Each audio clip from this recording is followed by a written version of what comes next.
10월 25일 수요일 하나님께서 주시는 말씀은 에베소서 4장 25절부터 32절까지입니다. 봉독하겠습니다. 그런즉 거짓을 버리고 각각 그 이웃과 더불어 참된 것을 말하라. 이는 우리가 서로 지체가 됨이라.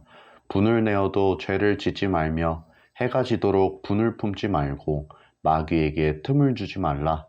도둑질하는 자는 다시 도둑질하지 말고 돌이켜 가난한 자에게 구제할 수 있도록 자기 손으로 수고하여 선한 일을 하라. 무릇 더러운 말은 너희 입 밖에도 내지 말고 오직 덕을 세우는 데 소용되는 대로 선한 말을 하여 듣는 자들에게 은혜를 끼치게 하라. 하나님의 성령을 근심하게 하지 말라. 그 안에서 너희가 구원의 날까지 인치심을 받았느니라. 너희는 모든 악독과 노함과 분냄과 떠드는 것과 비방하는 것을 모든 악의와 함께 버리고 서로 친절하게 하며 불쌍히 여기며 서로 용서하기를 하나님이 그리스도 안에서 너희를 용서하심과 같이 하라. 어제 말씀이 우리로 하여금 새 사람을 입으라 권면하였다면 오늘 말씀은 좀 더 구체적으로 새 사람을 입는 것이 무엇을 의미하는지를 설명하고 있습니다.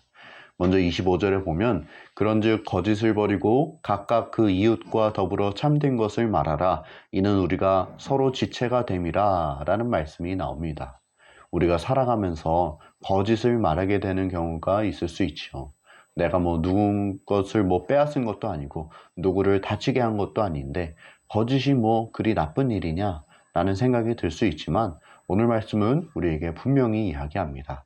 거짓을 버리고 나의 이웃과 더불어 참된 것을 말하라는 것입니다.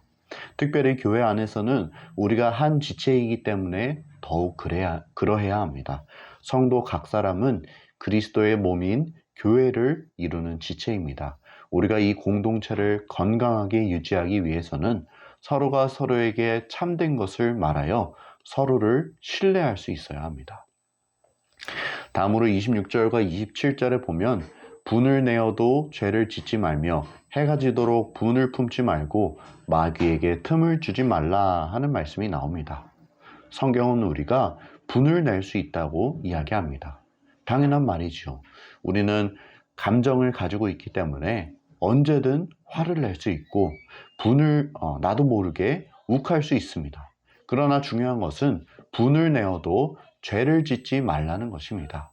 순간적인 감정은 어찌할 수 없을지라도 이것으로 인해 더 큰 죄를 지어서는 안 된다는 것입니다. 조금 더 구체적으로 우리는 그 분을 해가 지도록 마음에 품지 말아야 합니다. 날이 가기 전에 얼른 마음을 다스려서 화를 가라앉혀야 합니다. 그래야 우리는 마귀에게 틈을 주지 않고 죄를 피할 수 있습니다. 28절과 29절에도 새 사람이 어떻게 살아가야 하는지가 구체적으로 기록되어 있습니다. 먼저 새 사람은 도둑질하지 않아야 합니다. 도둑질은 10계명에도 기록되어 있는 나쁜 죄입니다. 그런데 오늘 말씀은 거기서 한 걸음 더 나아가 자기 손으로 수고하여 선한 일을 하라고 이야기합니다. 도둑질하던 사람이 또다시 그 죄를 범하지 않기 위해 그저 그 죄를 참기만 하는 것이 아니라 오히려 적극적으로 일을 해야 한다는 것입니다. 가난한 자를 구제하기 위해 열심히 일하는 사람에겐 도둑질하려는 마음이 틈탈 수 없기 때문입니다. 또 29절에 보면 무릇 더러운 말은 너희 입 밖에도 내지 말고 오직 덕을 세우는 데 소용되는 대로 선한 말을 하라는 그런 말씀이 나옵니다. 남을 비난하는 말, 정죄하는 말, 부정적인 말은 입 밖에도 내지 말고 오히려 한 걸음 더 나아가 칭찬하는 말, 독려하는 말, 긍정적인 말로 듣는 자들에게 은혜를 끼치라는 것입니다. 내가 더러운 말을 하지 않으려 안간힘을 다해 참는 것이 아니라 오히려 덕을 세우는 말을 적극적으로 함으로써 새 사람답게 말하라는 것입니다. 우리는 하나님 안에서 구원의 날까지 인치심을 받은 자들입니다. 우리가 복음을 듣고 예수 그리스도를 나의 구원자여 주인으로 모셔드릴 때 그분은 우리 마음속에 들어오십니다. 주의 성령이 내 마음속에 함께 계십니다. 우리가 성령을 따라 살면 그분은 기뻐하십니다. 하지만 우리가 옛사람을 따라 살면 그분은 근심하십니다. 나를 위해 십자가에 달리신 우리 주님이 나의 이런 행동으로 인해 근심하신다는 것입니다. 그 내용이 오늘 말씀 30절에 기록되어 있습니다. 마지막 31절과 32절에는 이 모든 말씀을 정리하며 새 사람을 입은 사람이 앞으로 어떻게 살아가야 하는지를 요약해주고 있습니다. 우리 모든 그리스도인들은 악독과 노함과 분냄과 떠드는 것과 비방하는 것을 모든 악의와 함께 버려야 하며 서로 친절하게 하며 불쌍히 여겨야 합니다.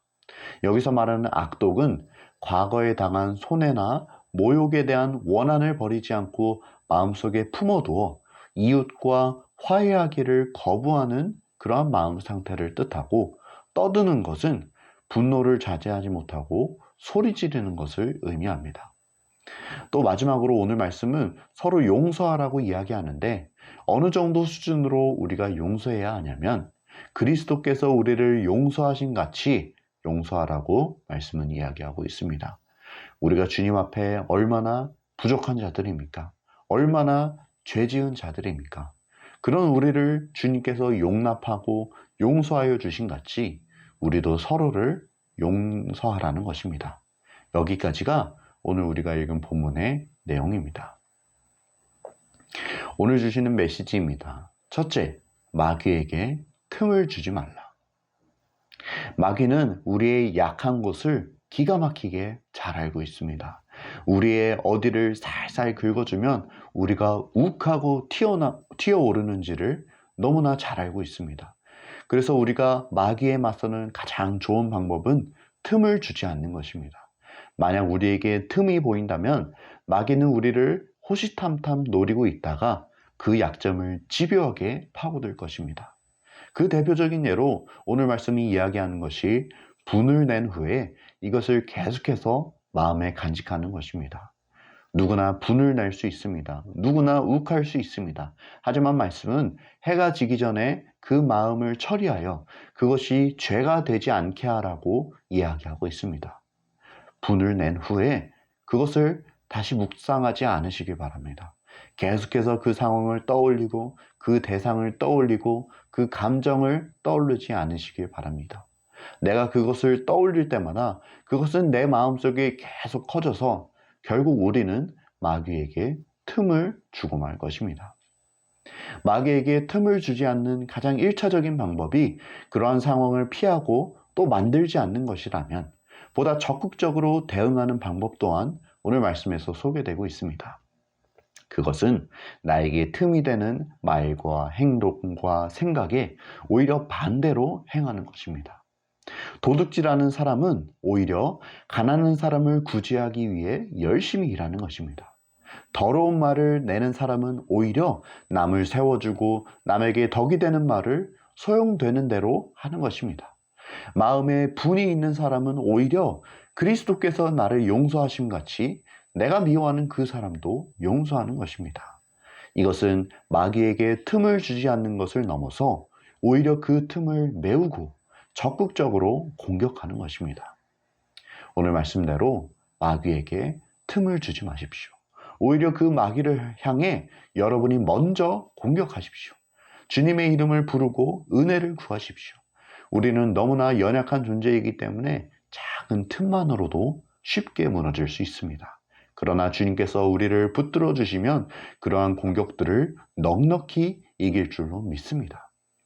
바르게는 우리 모두가 마귀에게 틈을 주지 않고 우리의 마음을 잘 지켜 날마다 새 사람을 입을 수 있기를, 새로워질 수 있기를 간절히 소원합니다.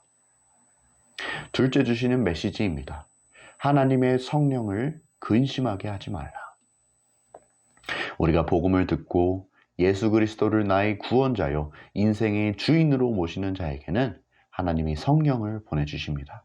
그리고 그 성령은 나와 늘 함께 하시며 나를 위해 중보해 주십니다.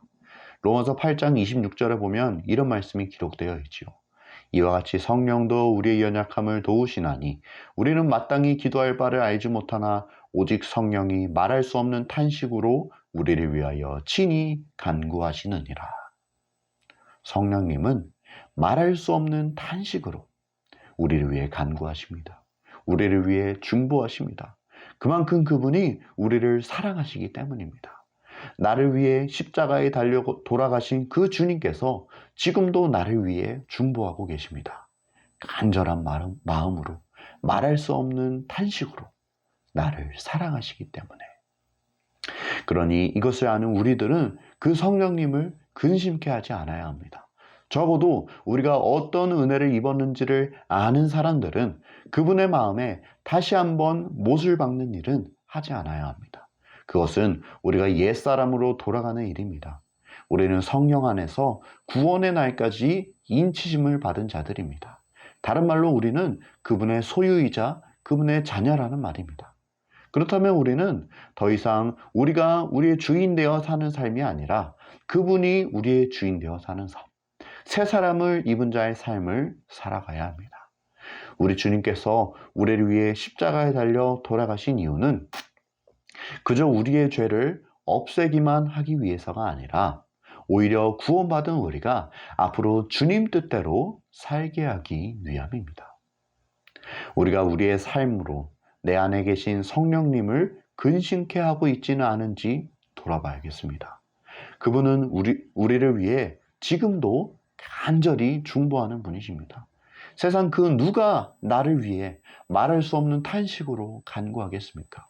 오직 우리 주님만이 언제나 나와 함께 하시며 나를 도와주시며 나의 힘이 되어 주십니다. 바라기는 우리 모두가 매일매일 새 사람을 입음으로 하나님의 성령을 기쁘시게 하는 삶을 살아갈 수 있길 간절히 소원합니다. 함께 기도하겠습니다.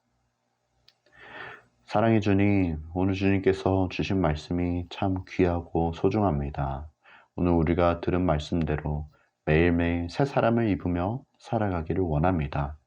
나의 마음속에 나와 함께 계시는 성령님을 근심케 하지 않고 마귀에게 틈을 주지 않음으로 우리가 매일매일 주님을 더 닮아가고 성화의 삶을 살아낼 수 있게 은혜를 더하여 주시옵소서. 오늘도 나와 함께 하시며 나를 위해 십자가에 달려 돌아가심으로 나의 모든 죄를 용서하신 우리 구주 예수 그리스도의 이름으로 기도드립니다. 아멘.